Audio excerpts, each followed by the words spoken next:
nuko indwara yica abantu cyane, ariko n'ubuvuzi iyo butanzwe kare hari umusaruro ushobora kuvamo.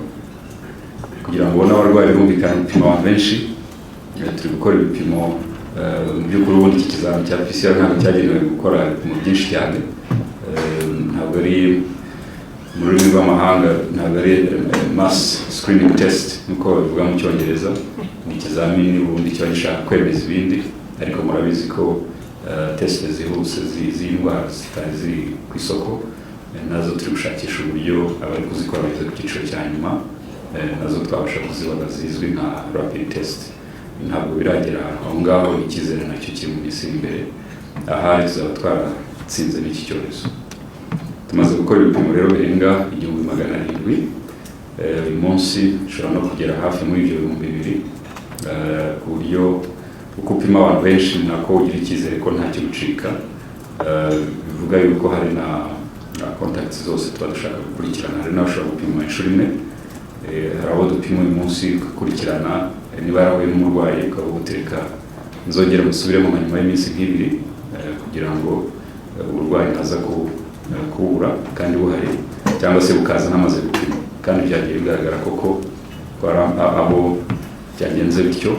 Gupima rero inshuro irenze imwe ku murwayi ni ingenzi, cyane cyane umuntu utaragaragaza ibimenyetso bitaragaragaza ibimenyetso. Akenshi igipimo ntabwo bikunze kuba positive, nta cyahindutse kugeza iyi saha ugereranyije n'iyo twari dutangaje. Icyorezo cyatangira hamaze kugaragara abantu 46 basanganywe uburwayi bwa Marburg, virusi. Ubu twaba dufite abantu bari kuvurwa bagera kuri 29, hanyuma hakaba n'abandi twagize ibyago nabizi yuko twapfushije abantu 12, biganjemo abakora kwa muganga bitaga ku barwayi, ndetse n'uyu munsi aho mbona imibare myinshi y'abari kugaragaraho uburwayi. Igiciro kinini ni abari bari kumwe nabo igihe bitaga ku barwayi bari bafite virusi mu minsi yabo ya nyuma, aho usanga n'aya matembabuzi tuvuga kuyirinda bitari byoroshye. Ku barwayi bahabwaga ubufasha bwa nyuma bita na reanimation cyangwa se resuscitation, naho usanga itsinda ry'abaganga twabonye barwaye abenshi bari hamwe, niyo bagize imibare minini muri kubona.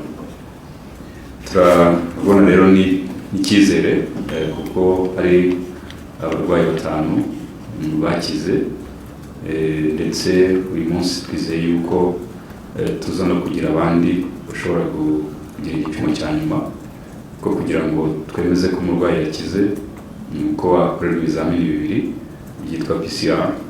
Hagati y'ikimwe n'ikindi hagakorwamo hagacamo amasaha 12, amasaha 72 musore afatirwa uyu munsi, cyaba negative tugategereza amasaha 72 tugakora ikindi cya kabiri.